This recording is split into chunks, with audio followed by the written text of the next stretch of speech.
لبيك اللهم لبيك. Agence Dunia Travel Service ako abibu nyamasegi folike kanyesi akasango hiji deumo au munu yedana takadaka au ka hiji labeni akechugo nyumana nantara hera la kasigi hera la dumunun kay berebereli kay nam moko be dien fenfena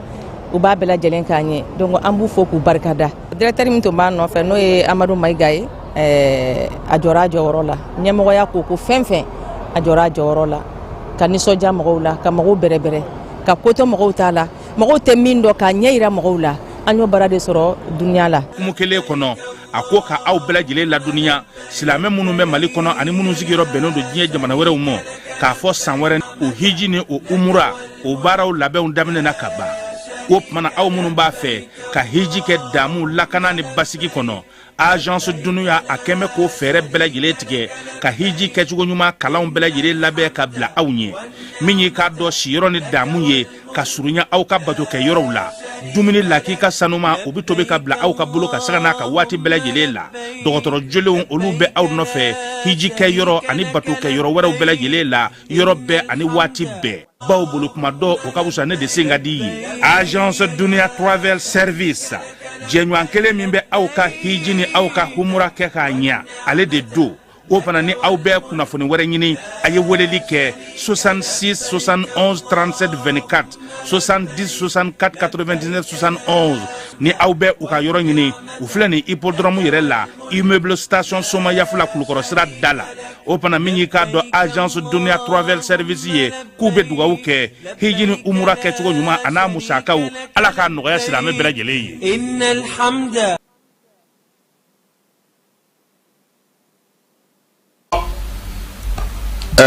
El Haj Amadou Adital dine kuntigi badidu nyoro konna na tijaniya o bolo fara mi me nyono uluka kalifa de do aminena ambe dugaw ke ka fara islam dine mogo bela jilenga dugaw ka amirina ba ala abe yoro yoro ni watina ambe dugaw ke aka se ka yere soro ni nye chono Amadou Adital ye mamunu ne abe ubolo amba yurula ka fo islamé do ladiri do barakela do faso kanuna do miriya nyuma ka bo mali islamé bela jilen yoro ka nyesi ama yasa aka blali be sega noga chogo mina aka segi kana aka demaya konna na kana bela jilen soro o ya anga la yini ame dugaw ke ka fara islamé dine bulu fara bela jilen ga dugaw ka falai bebe tsilla bebe batola zavia konna na misru konna na tarkatigu bela jile wuleno ko jobi ambe ona manta fara utaka minye angani chokoroba nyuma nye minya angani kalfa baynye minya angani mugadam baynye anyuma misega sege ama chugumina ambo odugo ke ka fara islam nyuma bela jilenga dugo ka ala ka antlodo kibaru nyuma na Erezo wasa mali ani ajenyon ubu jele ka kene minzigi sanosa atako sabana bolodale fla ufe ka keni février kalo kle douré katabla février kalo kle wolovla la centre sahélien pour la biodiversité la ofle ne zumaraka ofeno nyinanda asigle do hakila minga ode ka fo anga halala sumansi munumbe no ani anga bagan shi munumbe no uluka seka bla bala wala seka baloko nyuma ko ne ka seka osabati atako folo one flana temene kosa tako folo okume hugo mi yere kono o de k'a fɔ an ka halala bagan si minnu bɛ yen nɔ ka se ka olu tɔbɔtɔ ni ka u don ba la an ka laadala fɛɛrɛ minnu bɛ yen nɔ k'an ka baganw furakɛ ni ka u balo cogo ɲuman na ani an ka sɛnɛfɛn minnu bɛ yen nɔ ka u furakɛ o fɛɛrɛ olu lajirali kɛra ni ka a bila kɛnɛ kan a tɔgɔ filanan o sinsinna min kan o de ye fɛnɲɛnama minnu bɛ yen nɔ n'o bɛ an ka sumanfɛnw tiɲɛ ka se ka olu kɛlɛli fana don ba la nin tako sabanan min filɛ nin ni a bolodalen don o bɛna kɛ waati yɛlɛma yɛrɛ o hakilila de kan k'a kɛ ni sɛnɛ hɔrɔnyali o sabatili ye o kama sa sumansi hɔrɔnyanenw ani an ka bagansi hɔrɔnyanen minnu bɛ yen nɔ sinsin bɛna kɛ olu kan walasa u ka se ka san sɔrɔ ani dungafan ɲuman kɔni o bɛ se ka sabati cogo min na a don kama sa min ye hakilila fɔlɔfɔlɔ ye ani dɔnniya kɛnɛkataw ka se ka olu lajirali kɛ jama na ani hakilila kuraw ka se ka olu falen olu bɛna kɛ o kama sa février kalo tile 5 ka taa se février kalo tile 7 ma san 2025 Zumarakaw fɛ yen nɔ centre sahélien pour la biodiversité la an bɛɛ lajɛlen ka ɲɔgɔn sɔrɔ yen nɔ min ye sɛnɛ yɛrɛ a yɛrɛma hɔrɔnya sabati cogo ye ka se ka o don an taabolo la an ka sumansi ani an ka bagansi hɔrɔnyalen minnu bɛ an fɛ olu bɛ se ka san sɔrɔ cogo min na ni k'u kɛ sɔrɔ bɔda ye ani dunkafa sabatili sira dɔ ye.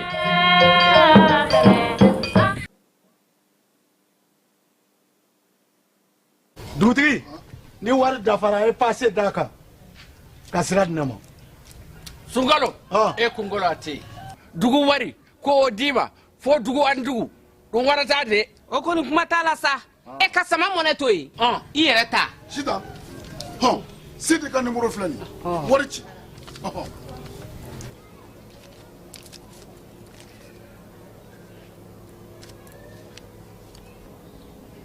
wari sera.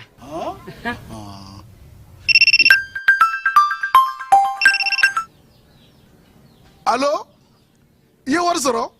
o ɲɛna tiɲɛ yɛrɛ la ko ni sama bɛ maa min ɲɛ ko n komi t'i gosi. ngonga sama mɔnɛ i yɛrɛ ta a sɔngɔ ka nɔgɔn ni mali wari ci sira bɛɛ ye depo ye fu ye wari bɛ ci fu ni application ye wa bɔsara ye musaka fitinin ye sama mɔnɛ ji ni kuran bɛ sara n'a ye krediw bɛ ta n'a ye sanni feere bɛ kɛ n'a ye sama mɔnɛ nin y'anw maliyɛnw ta ye a y'a si filɛ ka nkalon bɔnda.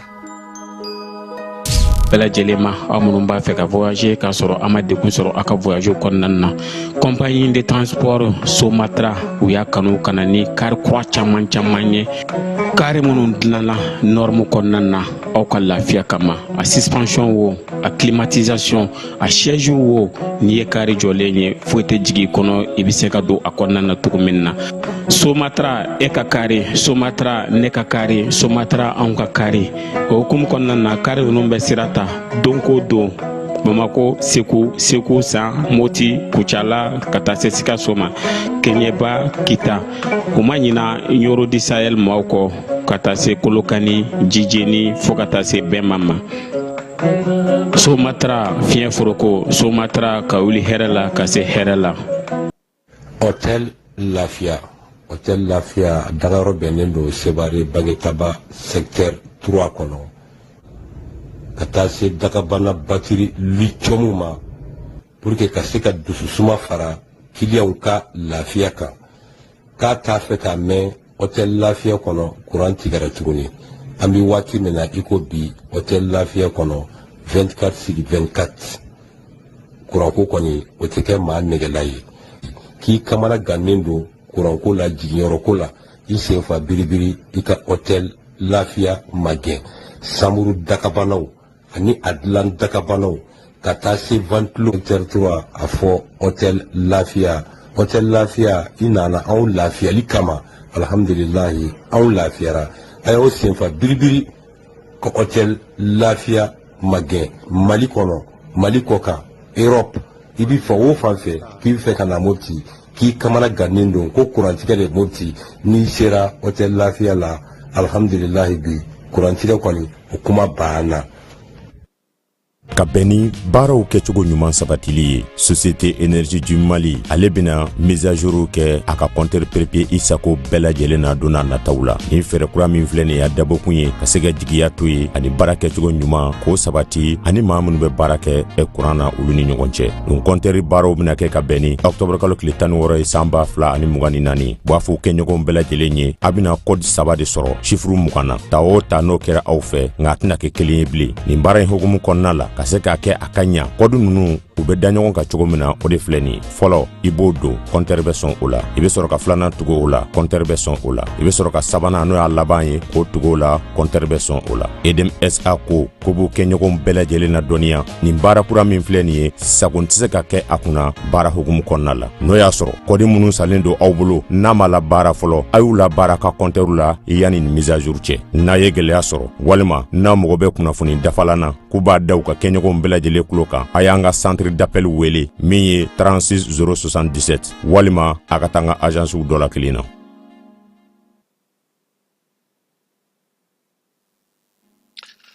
Tarata janvier kalo tile 28 san 2025 aw bɛɛ lajɛlen aw ni ɲankuma wulada in na kibaruya bɛna taa n'an ye IES ale ka bɔli CEDEAO la o san kelen bogojulasokaw fɛ wulikajɔ kɛra Ɲame nin waati in na kangabakaw fɛ Mali ale ka wulikajɔ bɛ ka kɛ bɛɛ lajɛlen faralen ɲɔgɔn kan kurukanfuga ale kɛnɛ kan yaasa ka se ka CEDEAO ale waati labanw k'olu fɔ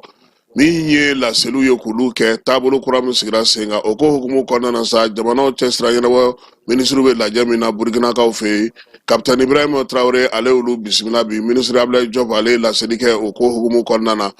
baarakɛla minnu bɛ yen n'olu ye école-karamɔgɔ ye sanayɛlɛ kalanso olu bɛ tile 6 baara bilara PMI fana tigɛfeerelaw olu fana diminen don nin waati in na minisiri Fɔnba ale ni maakɔrɔ minnu ye farikolo ɲɛnajɛ baara kɛ n'olu dɔw ye ɲɔgɔn sɔrɔ tirage o kɛra ko na Ala sɔnna ma Mali ka bɔko fɔlɔ Coupe d'Afrique la a bɛna kɛ ni Zambie ye jɛkulu tɔw bɛ cogo di an na o da outlook ka bayiba ko ASCO mɔgɔw y'u wasa don ale la yaasa ka k'u ka dege karamɔgɔ ye États-Unis kɔni ye lisi janba bɔ keba ko min ye maa minnu kan ka gɛn ka bɔ u ka jamana kɔnɔna na wa ale États-Unis kelen fana y'a yira k'a fɔ ko wulikajɔ bɛ ka ɲɛsin Congo ma bi k'a b'o kɔn fɔ ka se a dan na Bamanansi jɛkulu bɛ yen n'o M23 maaw ye ko a ɲininen n'u fɛ sa olu kɔni ka kow bɛɛ lajɛlen bolo sa nin waati in na République démocratique du Congo maaw basigibaliya kɔni ni jatigɛ bɛ dugu caman kɔnɔna na nin waati in na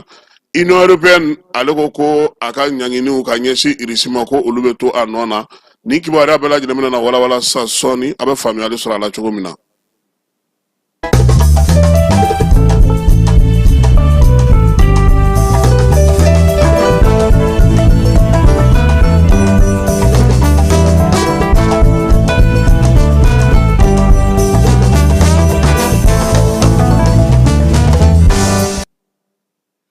K'aw bɛɛ lajɛlen fo ka aw waleɲuman dɔn jani sugandili la yaasa ka se ka kibaruya sɔrɔ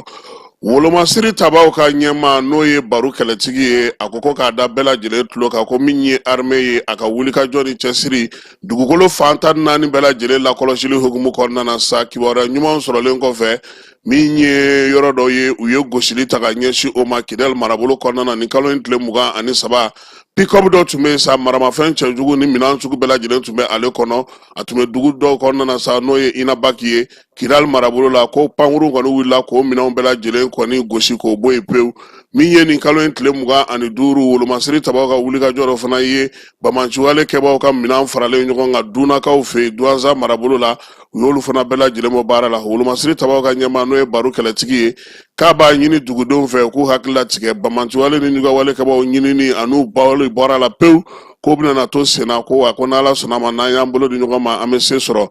keba bi armée a ye tiɲɛniba don Bamanciwale Ɲugawale kɛbaa maaw kun mena ka masuruna na kilomètre 50 ɲɔgɔnna min ye ni Ɲugawale ni Bamanciwale kɛbaaw kɔni ye a bɛ fɔ minnu ma ko jeune mɔgɔw u kɔni taara ka su bɔrɔntɔlenba de to mena ka ale kɔnɔna na moto ni minɛnw a bɛɛ lajɛlen dɔw ye 5 don fiɲɛ na ka taa ka fini hali kanafini u y'a bɛɛ lajɛlen bɔ k'u yɛrɛ ɲini senfa bɛ senna tuma min na dɔ taara bɛn ni yiri dɔ ye a ye kule kɛ fo ka taa a yɛrɛ ja ye kaki armée maaw olu ye larawulili kɛ n'u ye ni pankuruw ye minnu fana bɛ duguma n'o ye kɛlɛkɛcɛw ye olu ye wasa don u tɔw la keba a ja tɛ se ka lajɛ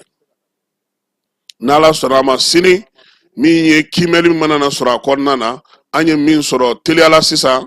ka bɛn n'an don wagati ye o ye nin ye mena ka kilomètre 50 ale kɛrɛfɛla la Bamanciwale kɛbaaw u caman baden moto min burunen tora ye su min tora ye ani minɛn mun tora ye dugudenw ko k'a tɛ se ka lakali ko ni ŋɔni ye tiɲɛni belebele o de donn'u kun nin waati in na mena ka marabolo la bitle ale kɔnɔna na armée ale na tila ka kimɛli kɛ ka ɲɛfɔli kɛ an ɲɛna mun do yaasa an ka se ka a bɛɛ lajɛlen ɲɛdɔn. An y'a yira o la k'a fɔ ko AES ale ka jamana saba min ye salon ko u y'a yira k'a fɔ k'u tɛ CEDEAO la bi u t'a la sini o kun ye janvier kalo tile 28 ye. O hukumu kɔnɔna na sa ɲɛnɛjɛw ni wulikajɔ ni nisɔndiyaw kɔni sigira AES jamanaw bɛɛ lajɛlen kɔnɔ. Burkinakaw olu y'u ta kɛ Bobo Julasokaw fɛ yen min ye Niger ye olu ta kɛra u yɛrɛ ka faaba kɔnɔ Ɲame. Mali ta o bɛ senna ni waati na Kangabakaw fɛ yen kurukanfuga ko maa caman de nalen no bi ka yɔrɔ fa tewu ka bɔ Mali seleke 4 bɛɛ lajɛlen na bɛɛ lajɛlen yurulen do yen bi Kangaba kɔnɔna na n'Ala sɔnna a ma sini an n'a a kibaruya n'a kunnafoni tɔw bɛɛ lajɛlen di aw ma a bɛ se ka faamuyali sɔrɔ a la cogo min ka kɛ ni AES jamanaw bɔli ye CEDEAO la labɛnw bɛ ka kɛ sa yaasa min ye AES jamanaw ye u bɔkan u bɔcogo ani u ni CEDEAO bɛ se ka jɛ ka baara minnu kɛ k'olu ɲɛfɔ. O hukumu kɔnɔna na sa baara kɔni bɛ Burkinakaw fɛ yen jamanaw n'o o ye AES jamana saba ye ale jamana cɛsira ɲɛnabɔ minisiriw olu bɛ baara la Wagadugukaw fɛ yen. O hukumu kɔnɔna na bisa min ye Capitaine Ibrahim Traoré ye n'ale Burkina furancɛla fanga ɲɛmaa ye ale ye maa ninnu bɛɛ lajɛlen bisimila. Ablaye Diop ko sa ko ni Capitaine kɔni ka kumaw ko ye tali kɛ laadala n'u ye lajɛ kɛ jamana o jamana na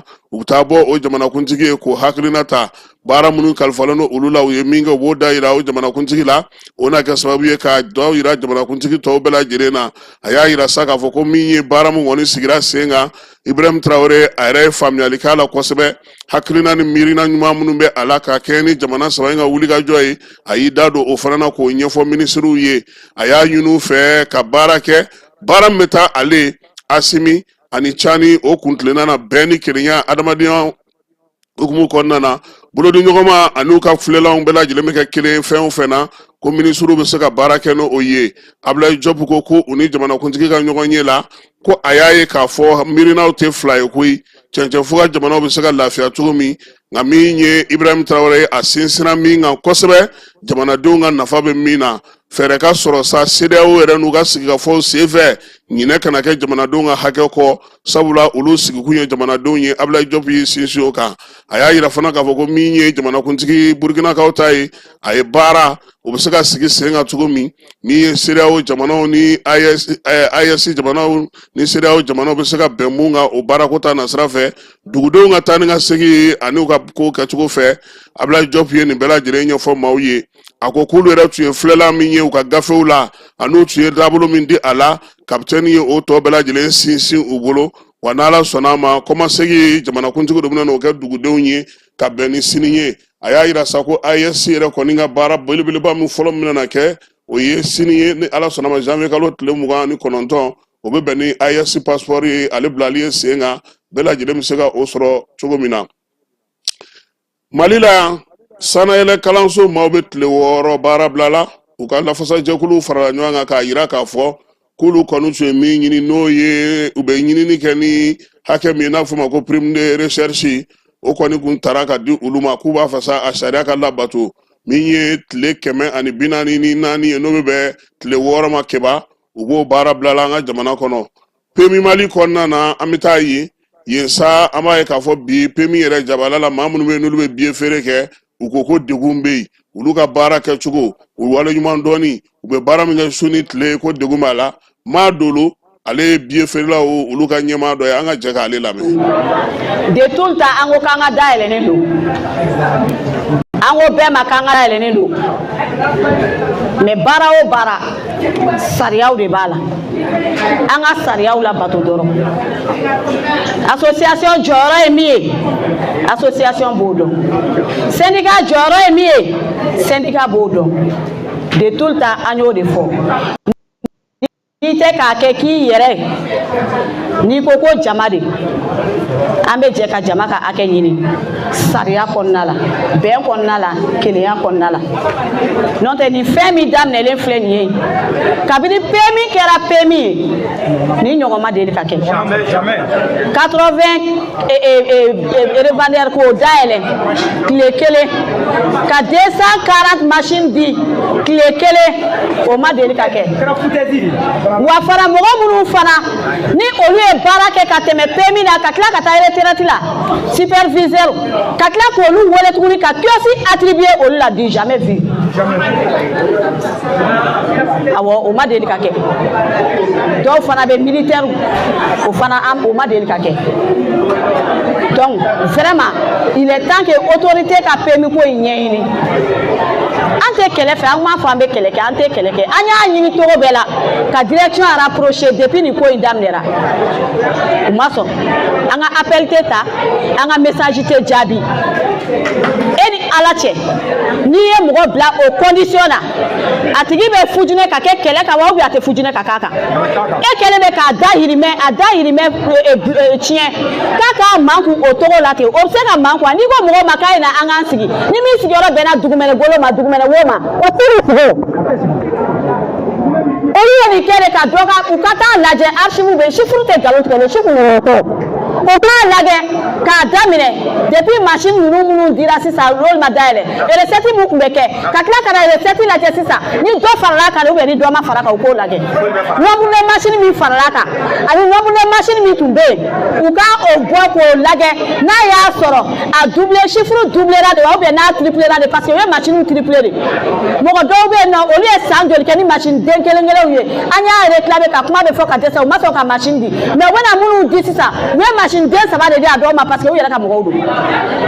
ni baara kɛra o ye a tɛ ɲa an b'a dɔn k'a fɔ privilège bɛ yɔrɔ bɛɛ la hali n'an bɛ don arijinɛ o bɛɛ bɛ dɔ sɔrɔ o tɛ kɛ sariya kɔnɔ ni bɛɛ b'u développé a ka d'an bɛɛ parce que an ka nafa de b'a la i ye san 30 ni san 20 kɔfɛ baara fɛn o fɛn na i tɛ bɔ baara la ka taa yɔrɔ wɛrɛ de taa ni minisipuw don fo ka na kunnadiri kɛ o tɛ jate dɛ depuis dɔw b'u sigi duguma k'u ka wariw compter dɛmɛ kan fo ka na se bi ma k'a yiriwa k'a kɛ étages ni fɛnw ye a diyara bi depuis mɔgɔ b'i dogo ko n tɛ fɛ a ka dɔn ko n bɛ baara kɛ PMI na bi fɔ a kɛra fierté de ye i k'a fɔ k'i bɛ baara la PMI na ɔ minnu y'o kɛ kun dɔn vraiment an tɛ kɛlɛ fɛ an tɛ mankan fɛ parce que mankan da man di anw na ni mankan yɛrɛ bɛ so billet feere yɔrɔ la a bɛ billet talaw ja siran parce que u b'a fɔ n'u jouera est ce que u bɛ n'u ka wari sɔrɔ ɔ anw dun bɛ baara kɛ de an mana min kɛ an bɛ sara o la o bɛ fɛn min na o mankan ma anw t'o fɛ donc o de tun bɛ ne fɛ ni mɔgɔ wɛrɛ bɛ fɛ ka kuma ɔ micro filɛ nin ye. bɛ kɛ revendeur u y'a nafa de ye sinon kow kɛra ka tɛmɛ revendeur fɔlɔ minnu tun bɛ yen olu yɛrɛ de ye yɔrɔw dayɛlɛ u yɛrɛ pour que k'a warakata ta ka sɔrɔ la don PMI na ne tɛ marketing ma kɛ i b'a dɔn dɔw tun bɛ taa feere kɛ Badengo ni samiya sera tuma dɔw kɔ bɛ fa u tɛna so bɛ boli ka carnet t'u bolo u yɛrɛ bɛ pariɛriw sara n'u yɛrɛ poche kɔnɔ wari ye mais u nana bin olu dɔw kan ka taa kiosque dayɛlɛ olu la hali olu o tigilamɔgɔw hinɛ m'u minɛ u taara kiosque sigi olu kan yen nɔ o tɛmɛnen kɔfɛ mimi mun sigilen filɛ nin a tun bɛ taa feere kɛ fo Sirakorola ka na o wari olu yɛrɛ de y'o bɔ u ŋaniya la ka taa feere kɛ pour que société bɛ yiriwa cogo min na n'o tɛ marketing ma hakilina sɔrɔ k'o dayɛlɛ o bɔlen kɔfɛ mɔgɔ dama mun yɛrɛ sara n'u ma PMI bénéficier a ka ca ba n'a si ye ni ma ɲina ni ma fili dɔ kun photo gulonnen filɛ a filɛ hali bi i bɛ se ka micro ja kan yan fɛ Bakam ale binna kɛsi la a y'a sɔrɔ ne bɛ ka madame Ba dɛmɛ wari compter la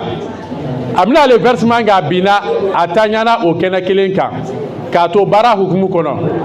n'o ko a somɔgɔw jɔn ye nafa sɔrɔ f'u taara banni don u taara warimisɛnnin mun di ne tɛ fo bi mɔgɔ si hakili t'a la n'a bɔra kelen-kelenninw na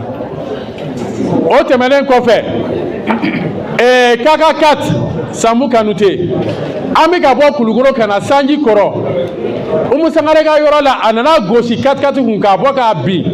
san min ka na a ka ɲɛ superviseur wele ko Sambu ye accident kɛ u ko carnet ta i kana n'a ye parce que hinɛ t'u dusukun na n'o ko ji bɛ ka don a kulo kɔnɔ ko n'i mana ni carnet i yɛrɛ ka carnet n'a so bolila i b'a wari sara ou bien i bɛ suspend jɔlen bɛ n donna dibiso kɔnɔ sanji kɔrɔ n ko o kuma ne tɛ se k'ale ka carnet ta mais ne kɔni bɛna nin ta n nana k'a to san kɔrɔ n nana carnet di u y'a ta u taara n'a ye dɔgɔtɔrɔso la nin PMI kelen kelen u wulila ka taa dɔgɔtɔrɔso la u fɔlɔla mun na ko ka saki dayɛlɛ ka carnet labɔ a bɛ urgence la joli bɛ ka bɔ a nun fɛ u ye carnet bɔ u nana n'a ye u ye carnet compter ka carnet ta en charge a y'a to la a taɲara sanbu taɲalen a ye baara in kɛ fo ka na ni carnet k'o sara tun b'a sɔrɔ Kasim de ye mankan wuli a don ko k'a ka sara d'a ma sinon o tun k'o sara tɛ di o tɛmɛnen kɔfɛ Sofi fana y'a ka baara kɛ Kulukoro k'a bɛna kɔnɔdimini y'a minɛ a taara dɔgɔtɔrɔso la o ye sɔrɔmu kɛra a sara Sofi salen a nana PMI a dɔgɔnin nana PMI kelen na yan ko k'a ka sara d'a ma a bɛnna kalo sa ma u ko k'u y'a mɛn k'a ka taa jugement d'hérédité ɲini a taara o ɲini papier o papier fɔra PMI fɛ a taara o bɛɛ ɲini a tilalen papier ɲini na u ye lettre dɔ kɛ k'a ci a dɔgɔnin ma ko PMI ka juru b'a la donc sara bila l'o place la su tɛ se ka wuli ka kiiri ɲɛnabɔ o kɛra ten donc anw ta y'a la i b'a kɛ ten n'i sara o y'a bannen pewu c'est pour cela il est temps que an ka bɔ kow kɔnɔ an bɛɛ bɛ yɛlɛ ɲɔgɔn fɛ an bɛ tulonkɛ kɛ ɲɔgɔn fɛ mɔgɔ ko ninnu an k'olu bila kɛrɛfɛ hakɛ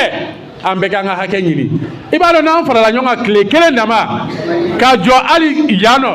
walahi u b'an wele k'an ka hakɛ d'an ma parce que kɛlɛ yɛrɛ ka ɲɛdɔn PMI na a daminɛna ni revendeurs de ye a ka ɲɛdɔn ko mɔgɔ bɛ se ka kɛlɛ kɛ a ka hakɛ sɔrɔ a daminɛna ni revendeurs de ye donc a ɲininen don bɛɛ lajɛlen fɛ an ka hakilinaw fara ɲɔgɔn kan an ka jɛ an ka baara kɛ ɲɔgɔn fɛ n'o tɛmɛna ka bɔ n bɛna mun lase komi madame Jara yɛrɛ de ko an ma a y'i kale mɔgɔ tɛ sigi mɔgɔ ka yɔrɔ la mɔgɔ tɛ mɔgɔ ka hakɛ fɛ donc mɔgɔ b'a k'a kɔnɔ ni bin kelen don i kan n'u taara sigi i kan i b'a lisi a bɛ recenser a bɛ taa d'a ma parce que an ye kun fɔlɔ minnu kɛ a y'olu wele u ka wuli ka b'u place la donc ni bin kɛra Umu ta de kɛra Umu taara ka taa ɲɛfɔ a ye donc ko muso y'a pousser ka bɔ yen Umu tilala ka n'a fɔ an ye ko muso ko yɔrɔ mun fɔra ko o de bɛ ale ye demande kɛ yɔrɔ min o de bɛ yɔrɔ la donc ko Umu Kasim de y'a kɛ ni Umu Kasim nana k'u b'a lajɛ n'o y'a sɔrɔ demande t'o yɔrɔ ye Umu y'a fɔ n ye cogo min na a bɛ wuli ka bɔ yen donc kan in bɛ mɔgɔ mɔgɔ la ko degun bɛ ka k'i ma i b'a recenser ka na se bɛ k'a ma a y'a fɔ cogo min na a bɛ lawaleya ten o de kun don ka da bɛɛ lajɛlen tulo kan hakɛto min kan Sala Mamadu. Ayiwa nin ye PMI Mali biyɛnfeerelaw ye biyɛnfeerela minnu ko ko degun b'u kan sabula u ka ɲɛmɔgɔw ye machine kura ta ka di maaw ma maa minnu nana fara kɔrɔlenw kan kɔrɔlen minnu bɛ baara la olu ma bila hakɛ min kɔnɔna na maa kuraw taara ka fara u kan k'a sɔrɔ fosi ma f'u ye ka tila k'a fɔ k'olu ka sigiyɔrɔ ɲini ka di olu tigilamaaw ma o fɔɲɔgɔnkɔ Amara Nuhu Keyita ale tun b'a kɛnɛ kan douane ale bɛ ka ɲɛda kura da yɔrɔ caman na minisiriso min bɛ sɔrɔ ko kunna ale ye douane yɛrɛ bolofaraw olu caman baaraw daminɛ bɛɛ b'a kalama k'a fɔ ko douane a ka bureau secondaire baaraw bɛ sen na jamana fan caman fɛ nin waati in na Ɲoro marabula Gogi Mali ni Burkina ni ɲɔgɔn cɛ yen baara banna pewu so kura in n'o ye douane bolofara min bɛ Ɲoro n'o ye bureau secondaire ye a baara kɔni kurumbo karili a bɛ k'o de kɔnɔ sisan so in jɔra k'a kɛ bâtiment ye i n'a fɔ tɔw bɛ jɔra cogo min na min ye bureau belebeleba o bɛ a la kuru fɛrɛlen bɛ a la min ye direction mɔgɔw olu ka baarakɛyɔrɔ bɛ a kɔnɔna na administration o baarakɛyɔrɔ bɛ a kɔnɔna na directeur ale ka so o bɛ a kɔnɔna na magasinw caman bɛ a kɔnɔna na ɲɛgɛnw ka taa se gardien ka so min ye groupe électrogène o fana bilalen no so in kɔnɔna na ni ye so in ta k'a lajɛ u ye min jɔ kɔsa in na kure male o bɛ cogo o cogo a fana b'o cogoya kelen in na baara ninnu bɛɛ lajɛlen kɔni kɛra ka ban yɔrɔ in Gogikaw ko a kɔni bɛ ka a kurumbo karili de kɔnɔ wa fana a bɛna kɛ sababu y'olu bolo sabula a lakana ko o bɛna t'olu ka dugu fana bɛ lakana baara in tun bɛ ka kɛ tuma min minnu y'a baara kɛ ko k'u ye degun caman sɔrɔ sabula Bamancɔle ni Jigawale kɛbagaw ka fan don nka o bɛɛ n'a ta u y'u cɛsiri k'u jija kosɛbɛ yaasa so in bɛ se ka ban cogo min douanelakaw olu bɛ se ka sigiyɔrɔ sɔrɔ cogo min na keba nin yɔrɔ fɛrɛlen a ko ma nɔgɔn dɛ an bɛ dugawu kɛ sa Ala ka kurumbo karili don yira an na sabula a tilefɛlama cɛ ka ɲi cogo min sufɛ fana yɔrɔ cɛɲi do dɛ dɔnnilakaw i b'a dɔn k'a fɔ u ka tile kun ye kunun ye n'o y'u tɔgɔla don ye nin baara in fana baara ka bɛn o ma net nka i b'a dɔn k'a fɔ ko n'a banna tan fo fɛɛrɛ ni dabali de ka sigi sen kan don dɔ k'a fɔ don min na a bɛ se ka taa kurumo kari Gogi ale ye dugu ye min dogolen tɛ fiyewu maa si la maa maa bɛ taa Moritani n'i ma Gogi tɔgɔ mɛn i taatɔ i segitɔ i n'a tɔgɔ mɛn o sabula i na jɔ ye i donda ani bɔda don Mali kɔnɔna na nin waati in na sa nin na kɛ tare ye sabula finitigilakaw u caman na se ka donyɔrɔ sɔrɔ nin kɔnɔna na u na se ka baara kɛ nin kɔnɔna na u na se ka lafiya kɛ nin kɔnɔna na min ye douane ye tiɲɛ don ale ta don nka an b'a dɔn a ka ca Ala fɛ keba zole o na se ka da kɔnɔna na maaw ka baara kɛ ɲɔgɔn fɛ yaasa basigi ni lafiya o min ɲininen don o fana bɛ se ka sɔrɔ cogo min na baara kɔni ale banna pewu Gogikaw olu fɛ yen n'an bɔra yen kalata ale tɔgɔ lajɛ sɛbɛnw kan o baaraw bɛ sen na min ye kalata sɛbɛnw ye keba ko dɔ farala kan baara kun kan ka ban k'a daminɛ octobre kalo tile fɔlɔ la ka taa bila décembre kalo tile 31 na a bɔra ma k'a bila février kalo tile 28 na nka u banna ta Bamakɔ yan maaw tɛ ka taa dɛ maaw tɛ ka taa kalata sɛbɛnw révision kɛ dɛ o dun ye gɛlɛyaba de ye sabula n'i y'a mɛn ko an ka taa kalata la o k'a sɔrɔ mɔgɔw olu wulen don k'u jɔ kalatako la sefetokaw fɛ yen Erekotradi bolofara min bɛ yen o ɲɛmaaba n'o o ye Elhaje Jeli Madi Sisogo Jeli Kani Madi Sisogo ale ka sigili baaraw kan ka kɛ don nataw kɔnɔna na n'o ye février kalo tile 2 dimanche nata tɛ sa wa a yɛrɛ k'a fɔ sa ko min ye maa kofɔlen ye n'o Elhaje Jeli Kani Madi Sisogo ye ale de kɔni kan ka kɛ Erekotradi ɲɛmaaba ye ɲɛrɛ belebeleba min kan ka kɛ sa a ka sigili la o bɛna na kɛ sefetokaw fɛ yen min ye maa caman de welelen don kɛnɛ kan yen sefeto dugu yɛrɛ bɛɛ lajɛlen u ka kinw n'u ka bolofaraw bɛɛ lajɛlen ko min ye Erekotradi ɲɛmaa sigili jɛtisɛ ni maa si toli ye kɔfɛ o ko in na bɛɛ lajɛlen welelen don bɛɛ lajɛlen ka se kɛnɛ kan yaasa a ko a bɛ se ka ɲɛ cogo min na chambre de commerce président kɔrɔ n'o ye Yusuf Bachili ye bɛɛ b'a dɔn k'a fɔ ko ale kɔni minɛna covid musaka ko la wa ni ye novembre kalo tile 20 novembre kalo san 2023 u y'a minɛ o wagati de la fo sisan a bɛ kaso la a ka solandonbagaw a n'a kɔkɔrɔdonbaw olu tun y'a layɛ sa k'u bɛ fiɲɛbɔda ɲini a ye n'o ye liberté provisoire ye o ma se ka sɔrɔ sefa wari miliyari 10 ɲɔgɔnna k'o de kɔni ɲɛ ma se ka sɔrɔ nin ko in na min ye a n'a ka secrétaire général ka taa fara min ye Chekmar Kamara kan n'o ye chambre de commerce mɔgɔw dɔw ye ale ni Lasine Sako olu bɛɛ lajɛlen kɔni bɛ ko in senfɛ kasobon na keba an bɛ taa Keɲeba n'an sera Keɲeba an bɛ taa Faleya Sescom a baaraw daminɛna an ka taa lajɛ Elhaji Keita a n'a ka mɔgɔw bɛ baara min na Faleyakaw fɛ yen yanni Sescom baara ale ka ban pewu. Je crois au ɲɛgɛn au niveau là de sisan voilà.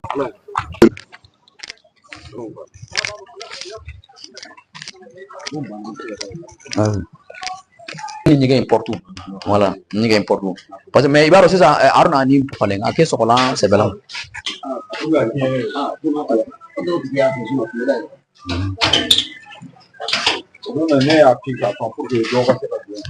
voilà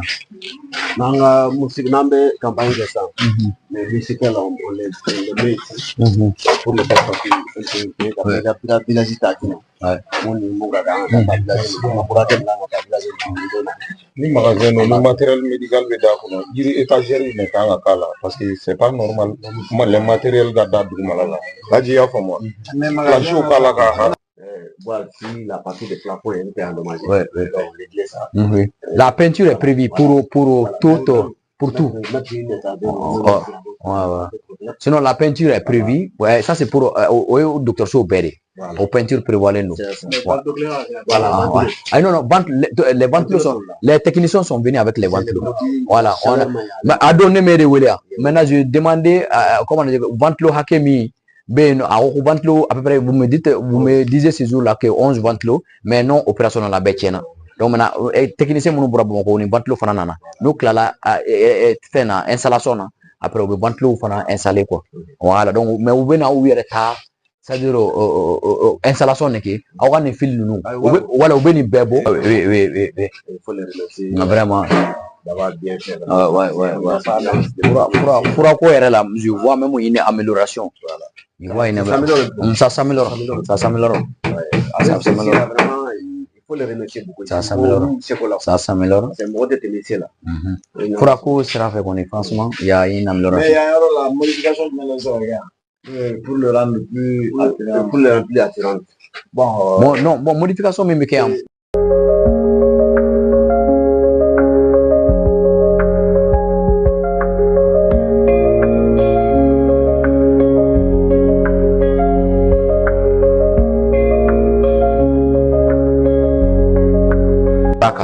voilà, et comme ça on va voir aller à matla munum benuka nous mai on va matla qualité hal ni do be farawa parce que li munu dirama o li unu o atoko o matla o nunu matla o do ma matla nyina mambaro do li nunu fana kungolo abe yele abe jigi c'est nda fane abe yele abe jigi quoi c'est des lits modernes, voilà, très moderne, voilà. L'installation bana sisan s'il est allié comme hier bien l'installation bana s'il est allié ka déplacer ka tana yoro là ou bas yoro mina technicien bien c'est des techniciens supérieurs affiliés au ministère de l'énergie, donc maintenant on va courant ko ni fait nous ba donc quoi c'est des donc c'est vraiment c'est une équipe de c'est une équipe de qualité, donc maintenant ni abana sisan ni yamay abi sika bla yoro mina, donc on va bla avec bla yoro là, donc avec votre voilà ni no free, donc avec votre voilà, non mais na fait na pine uta korore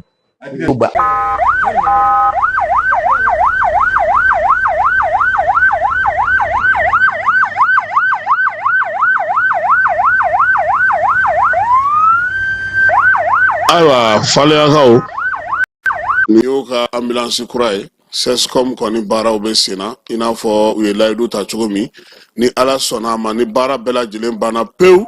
sabula panneau solaire fana bɛ ka don a la baara caman de bɛ yen min bɛ ka kɛ bi faleya yɛrɛ bɛ se cogo min na k'a yɛrɛ sɔrɔ dɔgɔtɔrɔsoko la nin ye ambulance in kɔnɔna ye ambulance kura sortie d'usine compteur 0 o de don a baaraw bɛɛ lajɛlen kɔni bɛ ka kɛ u yɛrɛ ka denmisɛnninw jɛkuluw fɛ n'o ɲɛmaa bɛ Alhaji Keyita bolo a n'a ka cɛ dɔw olu de bɛ wuli ka jɔ la yaasa ka se ka nin baara ninnu bɛɛ lajɛlen kɛ dɔgɔtɔrɔso in ka kɛ dɔgɔtɔrɔso ɲɛnama ye faleya kɔnɔna na faleya bɛɛ lajɛlen ka se ka lafiya sɔrɔ Alhaji Keyita a n'a ka maaw olu kɔni wulilen don k'u jɔ sa n'ala sɔnna a ma kɛba nin koromo karili don an bɛna taa ɲɔgɔn sɔrɔ faleyakaw olu fɛ yen Senegalikaw ka minisiri min bɛ yen u ka doniba mobili ta kow kunna sa n'o ye minisiri kɔrɔ ye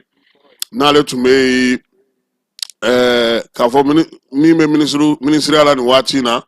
n'o o ye Yakola Jeme ko ale y'a yira sa k'a fɔ ko min ye maa ba 80 ɲɔgɔn na maa ba 18 ɲɔgɔn na k'olu de kɔni lakɔlɔsili kɛra olu la u ka jamana fantan 4 bɛɛ lajɛlen fɛ dɔgɔkun tɛmɛnen na minnu bɛna baara kɛ sa baara min n'o o ye mɔbiliw olu plaki faleli ye mɔbiliw b'a la motow b'a la ka taa se nɛgɛsow ma ko baara in kɔni bɛ daminɛ Nburukaw fɛ yen min ye baro sigi ye sa u bɛna o kɛ sen kan ka ɲɛfɔli kɛ baaraba in ale bɛ se ka kɛ cogo min na u ka jamana kɔnɔna na wɔlɔfɔw fɛ yen hali bi Macky Sall ka minisiri kɔrɔ dɔ n'o o ye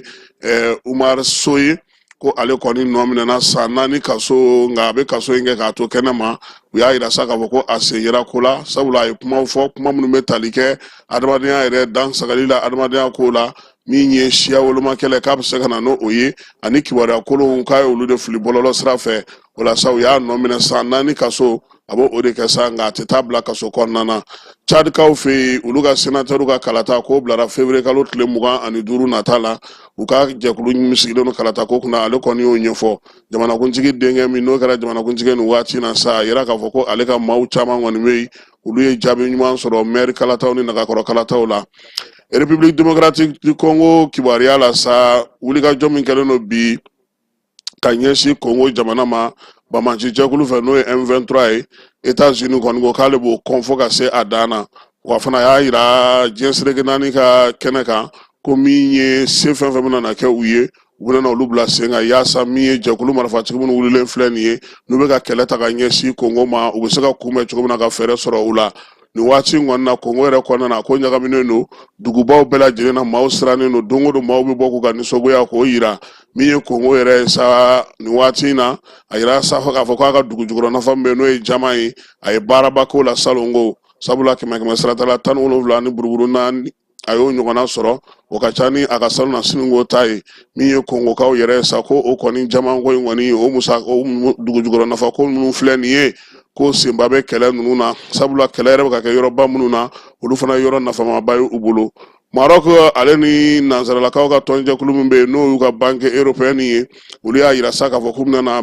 bɛnkan sigi sen kan euro wari miliyɔn 20 ɲɔgɔnna ka se k'o da sa yiriwali siraw fɛ min ye sɔrɔ fitininw ye maa minnu bɛ yen ni baarakɛyɔrɔ da fitininw b'olu bolo n'o ye denmisɛnninw ye k'a daminɛ san 35 la u bɛ se k'olu dɛmɛ cogo min na ni musaka ye nanzaralakaw ka nin jɛkulu in kɔni tun ye baara in kɛ tɛmɛnen nka a y'a yira sa k'a fɔ ko u bɛna dɛmɛ ta ka don maa minnu ni dugukolo yɔrɔ yɛrɛ kɔlɔlɔ boli olu ka Marokokaw fɛ yen kɛrɛnkɛrɛnnenya la minnu bɛ yen n'olu ka yɔrɔw tiɲɛna olu bɛ se cogo min na ka dɛmɛ sɔrɔ bankiw olu yɔrɔ farafinna kɛra olu sugu ye bi jeu video ko o kɔni min sanna farafinna kɔnɔ na ni musaka min donna la a bɛ taa se dollar wari miliyari 1 a n'a kunkanfɛn ma san 2024 kɔnɔna na a yirala sa k'a fɔ ko ni kɔni b'a yira sa k'a fɔ ko farafinna yɛrɛ kɔni kɔnɔna na denmisɛnninlakaw bilama jeu ninnu ka d'u ye min ye telefɔniw ye tablɛtiw a n'a ɲɔgɔnnaw bɛɛ lajɛlen ko farafinna sifinw kɔni olu kɛlen don k'o de kɛ u taala ɲɛ bi ko kɔlɔlɔ b'a la cogo min ayiwa ko maaw fana kan ka dɔn k'a fɔ ko nafa fana b'a la o cogoya kelen na nanzaralakaw ka fara ɲɔgɔn kan jɛkulu n'o ye Union européenne ye ale ye a ka tɔndenw bɛɛ lajɛlen ɲininka yalama u kun ye ɲangini min ta ka ɲɛsin Irisi ma ko a bɛ to a nɔ na wa a tɛ to a nɔ na u y'a yira k'a fɔ ko k'a to a nɔ na ko sabula ko bin kɛra Ukraine kan min ye nanzaralakaw ka kunnafoni ɲɛmaa ye sa olu de ye nin kuma in fɔ n'o ye Kaja Kallas ye ale kɔni ye nin kuma in fɔ Bruxelles kaw olu fɛ yen n'an segira ka na Bamako kɛba Bayiba ni ale dege karamɔgɔ y'an ka jamana kɔnɔna na jɛkulu min bɛ n'a fɔ o ma ko association sportive de Korofina olu y'ale ta k'a kɛ u ka dege karamɔgɔ kura ye dimanche tɛmɛnen sa a yira k'a fɔ k'olu ka dege karamɔgɔ n'o ye Fili Danbele ye ale de bilara o nɔ na an b'a yira o la sa k'a fɔ Bayiba ale yɛrɛ kɔni kun ye an ka samata sɛgɛ minnu kun kan ka taa CHAN na n'olu ma se ka sen sɔrɔ ale de kun y'olu ka entraîneur ye yan'o cɛ fana tun bɛ AS Bakarijan o fana kunna kadew a y'olu fana dege karamɔgɔya kɛ minisiri min bɛ an ka jamana kɔnɔ n'o bɛ sifinw ka ko kunna ani farikolo ɲɛnajɛ ko farikolo ɲɛnajɛla kɔrɔw min ye olu ye a y'olu bisimila hakili jagabaw ye tali kɛ min na sa maanifin yɛrɛ bɛ se ka dilan cogo di farikolo ɲɛnajɛ bɛ se ka nafa ɲɛ maaw ye cogo di Abdul Kasim Ibrahim Fɔnba ale kɔni ni maa kofɔlen ninnu n'o ye farikolo ɲɛnajɛla kɔrɔw bɛɛ lajɛlen ye u bɛɛ lajɛlen nana sa ka na hakilina falen kɛ barosigiw kɛ barosigi minnu ni minisiriso yɛrɛ y'a yira sa k'a fɔ k'a nana baara kɛ n'o ye don nataw la yaasa farikolo ɲɛnajɛ o denmisɛnninw lamɔ cogo o denmisɛnninw kɛcogo o sifinsow sigilen an ka jamana kɔnɔ o olu tun bɛ kɛ cogo min na kɔrɔlen fɛɛrɛ ni dabali ka sɔrɔ sa farikolo ɲɛnajɛ yɛrɛ kɔni a kana kɔtigɛ fiyewu denmisɛnninlakaw olu la yaasa cogoya min na u bɛ se k'u yɛrɛ tanga kojugu wɛrɛw ma Coupe d'Afrique tirage kɛba o kɛra kunu Marokokaw fɛ yen balontan in yɛrɛ kan ka kɛ Maroko jamana kɔnɔna na k'a daminɛ min ye san wɛrɛ ɲinansa kɛ décembre kalo tile 21 ka taa kuncɛ janvier kalo tile 18 san 2026 an ka samata sɛgɛw kɔni olu jɔyɔrɔ bɛna yɔrɔ masa a bɛ fɔ ma ko groupe A o tɛ Maroc bɛ yen Zambie bɛ yen Mali bɛ yen ale ni Comore ko n'i y'a jateminɛ sa tulon daminɛ kɔni don sa min ye eko Maroc ale ni Zambie tɛna ɲɔgɔn sɔrɔ wa o fana kɔfɛ sa anw yɛrɛ kan dulatiw la sa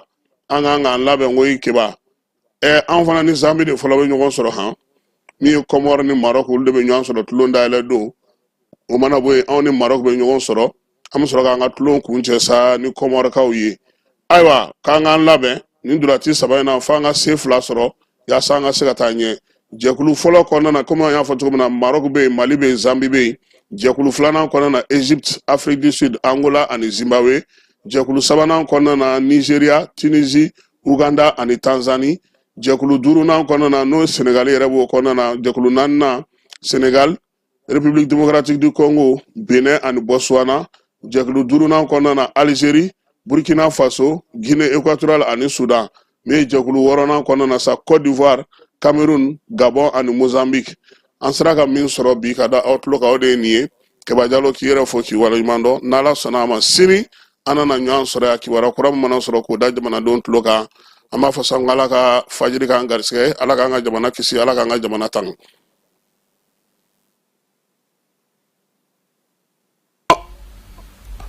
Elhaj Amadou Adital diinɛ kuntigi ba de don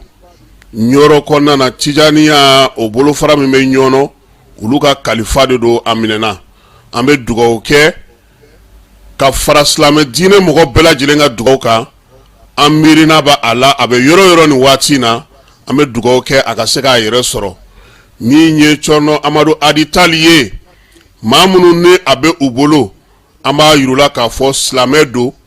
laadiri don baarakɛla don faso kanuna don miiriya ɲuman ka bɔ Mali silamɛ bɛɛ lajɛlen yɔrɔ ka ɲɛsin a ma yaasa a ka bilali bɛ se ka nɔgɔya cogo min na a ka segin ka na a ka denbaya kɔnɔna na ka na an bɛɛ lajɛlen sɔrɔ o ye an ka laɲini ye. An bɛ dugawu kɛ ka fara silamɛ diinɛ bolofara bɛɛ lajɛlen ka dugawu ka fala ye. Bɛɛ bɛ seli la bɛɛ bɛ bato la zaviyaw kɔnɔna na misiriw kɔnɔna na tarikatigiw bɛɛ lajɛlen wulilen don k'u jɔ bi an b'an ta fara u ta kan min ye an ka nin cɛkɔrɔba ɲuman in ye min y'an ka nin kalifaba in ye min y'an ka nin mukadamba in ye a ɲuman bɛ se ka segin an ma cogo min na an b'o dugawu kɛ ka fara silamɛ ɲuman bɛɛ lajɛlen ka dugawu